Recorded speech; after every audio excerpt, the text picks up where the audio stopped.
Hi, welcome to the first edition of Ask the Author, Spot's very first Facebook live stream. I'm Joe, editor in chief, and I'm joined by Mia Rodriguez from the Spot team, who's spending her quarantine elsewhere in the Philippines. Maybe you could guess. Hi. Today, Um, today we're joined by Chinggay Labrador, who hardcore spot readers would know is one of our regular writers. We love her for doing our top 10 lists. But she's also a best-selling author. She published three books before called the Pop Trilogy, and now she's also the author of Practical Magic because she's been a tarot reader for a while, and Practical Magic is a basic guide to astrology. You'll be able to ask her some questions later on, but just a reminder, she cannot tell the future, so I think she'd prefer general questions about astrology. But anyway, let's start. Chinggay, hi, are you there? Hi. Hello. Hi. Hi. Hi, Joe. How are you? Yeah. How have you been spending the quarantine? Well, like everyone else, I'm just home. Yep. Doing well. Okay. The first question from me personally is, what got you interested in astrology? I think like most of us, as I got into astrology like in high school, I would read magazines and the horoscopes would always be at the back page, and I would always like look at that and see if it would happen during the like over the course of a month. But then I think like the real interest came a little later in life when I was like reading Susan Miller on Astrology Zone, and then later on it's become a lot more popular, and that really helped me get to know people, get to know myself. oh, and speaking of people, like since you're so much into astrology, does your familiarity with zodiac personalities make it easier for you to get to know people? I think so because like zodiac, it's all about archetypes and how different personality types have like highlights. And so when I meet people and I know what their signs are, it's almost like I have signposts that I can check. Like, okay, this person's probably more like this person's probably more like that. I know like we're not supposed to stereotype people, but more often than not, they do fall under those personality types. So yeah, I think it's helped. So, do you feel that what you know about astrology is always pretty much accurate when you meet people in real life? Surprisingly, yes. Like sometimes, I mean, I don't ask right away what the person's sign is when I meet them, but like after like interacting with them for a while, there, like what I said, like certain parts of their personality seem to pop up, and then when I finally find out if they're usually more often than not they're aligned with the astrology archetype that they fall under. It's interesting sometimes to play the guessing game also. So it's kind of like it sometimes works. Yeah. Since since that since it works that way, do you ever allow astrology to affect the decisions you make or even how you treat people? Like, does it No, matter? I try not to. I mean, I don't wanna be guided. I mean, I don't take it that seriously that I'll like map my life out according to what the stars say. Although they do sometimes help me understand myself in certain situations, like why I feel this way, why I react this way to certain people. But I mean, I think it's smarter to look at the whole thing from different perspectives and not just follow what the stars say, because that would be unfair. I think. Can you tell what sign a person is as soon as you meet them? I think there are certain people where it's like super obvious. Like for example, I have a couple of Virgo friends, and the Virgos are super known for being like obsessive compulsive, very neat, and it just happens a lot that like a lot of them are just that way. So yeah. Okay. And we also have one very important question. And how important do you think zodiac compatibility is? In a relationship, like with In different general. things.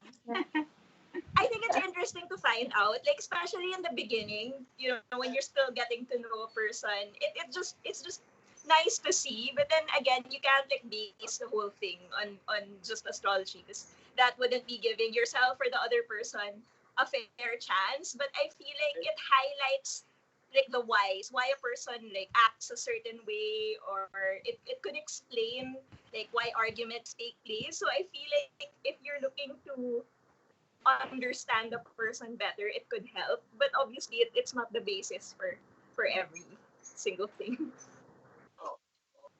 How Yeah. is how is astrology used in real life? Have you heard of practical applications for it?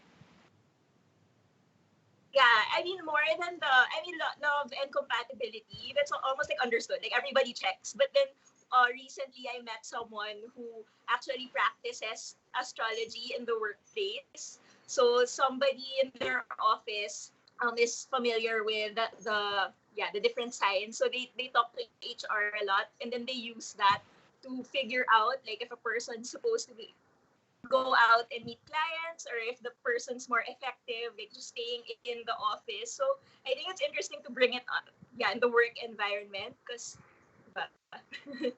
sometimes you're put in certain circumstances that aren't fit for you. So this is one way Right, to figure that out. right. I think a lot of people on the Spot team would agree with that kind of use for astrology. Yeah. Can agree. So what is it you think with astrology that even if it is a super old kind of belief, it's still super popular today and people still use it? I think it's become a lot more popular lately because, like, well, we're all experiencing it. Like, the world's kind of in chaos right now. And I think astrology, like, being so organized, like, it structures people into, like, 12 different archetypes at the most basic level. So we're all kind of just grasping for something to make our worlds a little easier to understand. So this is one thing that can provide that structure for us. And also, it's a lot about interacting with people, understanding people, and like right now, community is super important. Like we really treasure our relationships and value them. So anything that can improve that is a big help, like astrology.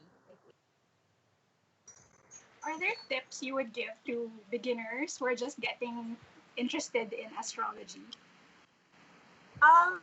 For me, like the number one is to download CoStar Astrology. So it's an app that it's available for iOS and for Android. So get that on your phone. It'll ask you for your details, and then like me, I turn my notifications on. So every day it just sends like a little reminder, like with just one sentence. So that's nice just to pop in your phone every so often, and it explains also your astrological profile based on your birthday, where you were born, all of that. So it's really easy and it's available to everyone. So it's free also.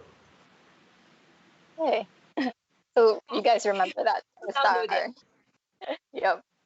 So do you think you could give us a quick astrology 101? Just stuff like a birth chart, what is it for, and what terms should we know?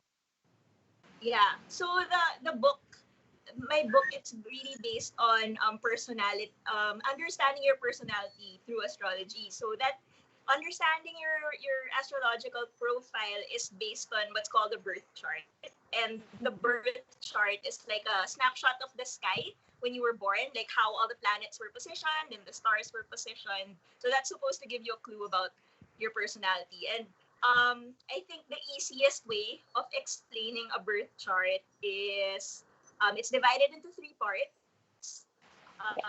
You have your signs, which is like Gemini, Cancer, everything, all of that you're familiar with. It's made up of the planets as well. and it's made up of the houses. So all these three elements come into play, and then weave together, they create your full personality profile according to astrology. So it's interesting because it provides a lot of layers more than just like what your horoscope says. If that was easy enough to understand. Yeah, yeah, I think so. But there's also one question that I think a lot of readers, well, of Spot and some of the Spot team members also are interested in. What, like, can you explain in very basic terms what exactly the sun, the moon, and the rising mean? Yeah. So those are like the three. I call them like the big. I'm sure I'm not the only one. They're called the big three. So knowing your sun, your moon, and your rising sign can give you like a really nice overview of who you are. So this is part of the birth chart that I was explaining. So um, when you were born, where you were born, the sun and the moon were at specific areas in the sky. And then, so if you juxtapose that against the different signs in the sky, parang they all coincide in certain areas. So your sun sign, that's the sign you know. It's your birthday, and that represents who you are. So your essence, basically. I think it's who you are when you grow into adulthood, because like I think when you're still young, like a teenager, parang you're not yet fully formed. So sometimes the characteristics of your sun sign don't immediately come out. And then the moon sign is all about like your darker side, because like the moon represents a lot of emotions and shadows.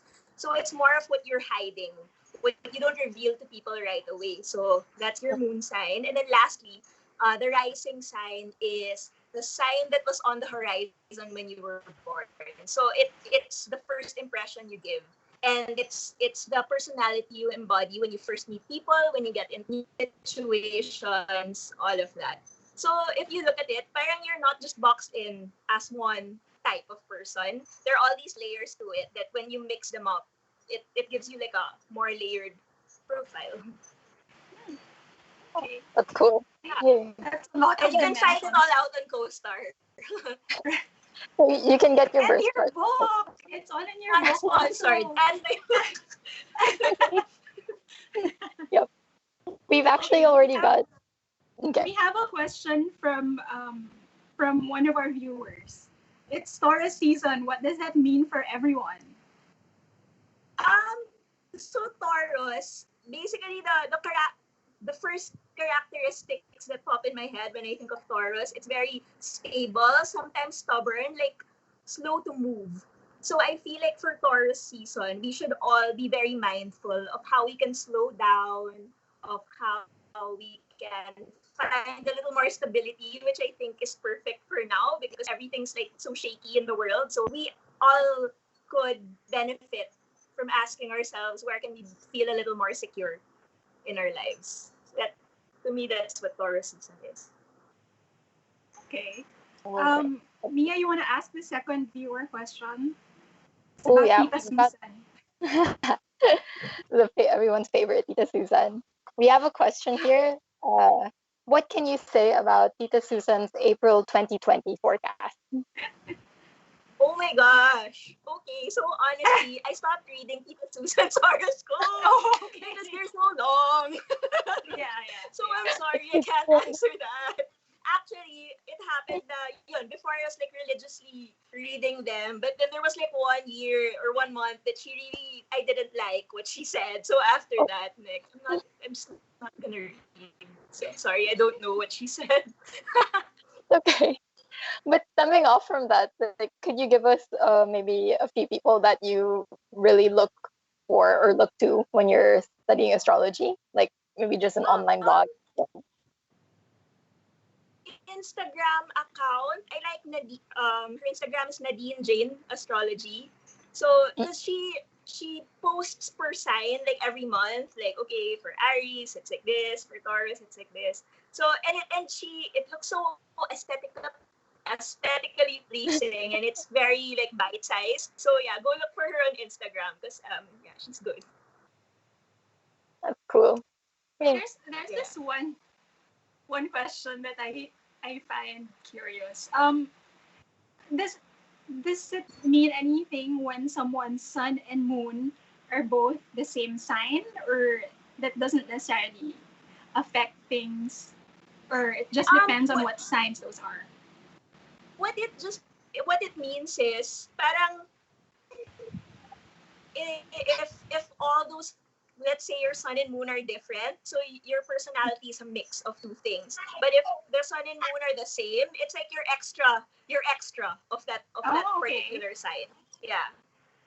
Parang yeah, raised to the, it's like that sign squared, exponential. Cool. I think we also have another question. We have a question from a viewer. She or he is asking, can I depend on the birth chart from CoStar or your book for monthly forecast too? The reader is saying, I usually depend on Susan Miller, but I'd appreciate other sources. Yeah, I think for me, my whole thing is like, you read one, you read another one, just take what resonates with you, and then what doesn't, just leave it. I think it wouldn't hurt anyone to look at different sources. I don't think there's like one true pure source for everything, because I mean, as much as astrology like incorporates like math and angles and all of that, it's not like a hard science naman. There's like fact, and it's an art form, so I think it's okay to get different opinions. So you can kind of interpret it. Yeah. I have one question that I think a lot of people would be curious about. Said. Sorry. No, sorry. Okay. Do you believe in Mercury retrograde? I do. Is it? I do. Is it for real? Because I don't know. I mean, there's a Vox documentary on Netflix that explained what Mercury retrograde is, but like to put it in basic terms, it's like when Mercury is orbiting around the sun a certain way, but during retrograde, it appears to go the opposite way. And Mercury is the planet that stands for communication and travel, all of that. So when it seems like it's going the opposite way, everything goes on the fritz. So communication lines are blurred and all of that. And like things break down, all of that. I feel like things break down all throughout the year, but then when the retrograde happens, we're just more aware. It's like we're paying extra attention to that. So it just seems like it's happening all the time. But I feel like, yeah, outside of that time zone, it does happen also. Oh, okay. I actually wanted to ask about that. I mean, when you say stuff like Taurus season or Mercury retrograde, is there a specific time for each of those? And then is this something that's been set way before, or does it kind of change over time? Yeah, so the Taurus season, I don't memorize the dates, but it's the season, parang this date to this date, everyone born in that period of time is a Taurus for their sun sign, so that's Taurus season. And then the next season is the next sign. Mercury retrograde happens several times a year, and then people who map the sky, they're able to determine those dates. So it's not fixed, but it happens a couple of times every year. Usually around the same time, but it changes. That's cool. Okay. So it's like interesting. I think maybe we just have time for 3 more questions. The first of which is this one from Jamie Sanchez. How can you describe the air, water, and fire signs? I guess briefly, just briefly. Okay, so there are 12 signs, and they're categorized into 4 different elements. If you're familiar with Captain Planet, it's like that. It's air, earth, water, and fire. So I'll just say the first word that comes into my head. Air is thought, intellect. Earth is grounded, stable. So 2 words pala. Fire is passion and movement. And water is emotion and emotion lang naisip ko. Water is emotion.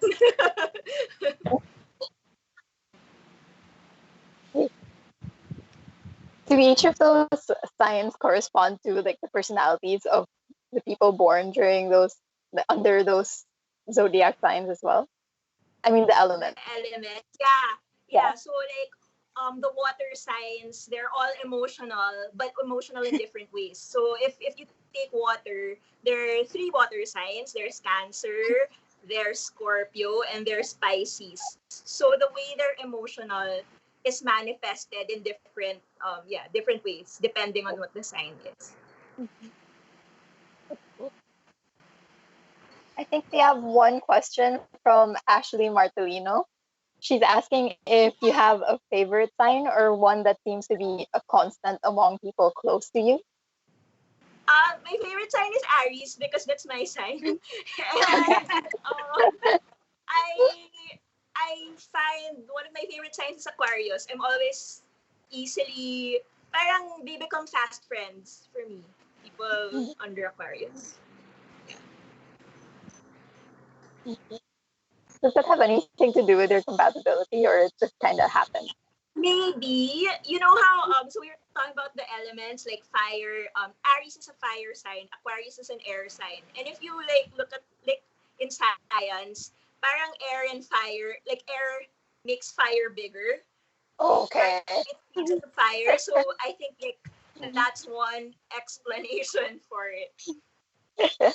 Makes sense. Okay. So shucks. Okay. There's one pahabol question Okay. from Katrina Salazar. Oh no, it's very specific. Sorry. She's curious though about Taurus and Virgo compatibility. What's the real deal? Last question na yun. Baka may I hugot. don't know. I know. For Taurus and Virgo, I can't answer that straight off the bat. I Yeah. really don't Hirap know. yata. But you know what? You can Google it and it's all there. Or get Yeah. the book. Yeah. Okay. Chinggay, do you have a message for everyone watching? Yeah, thank you for coming and watching this. I hope it like added a little something to your day or to your knowledge about astrology. Yeah, and for me, astrology is something that we don't need to take super seriously, but I like it because it's a way that we can figure ourselves out more and like especially now, use it to be a little more compassionate towards other people, and other signs, and all of that. So that's it. Oh yeah, the book is available as it's in the Summit Books portal. Yeah. I've been asked to say that the print version and the ebook are available on Lazada under the Summit Books account. And the ebook is also available on Shopify. So shop.popfictionbooks.com. Yay. Okay, so that's it for Spot's very first live stream. Thank you guys for joining us. Thank Hope you. to see you again soon. Thanks, Chinggay. See you Bye. at the next Ask the Author. Bye.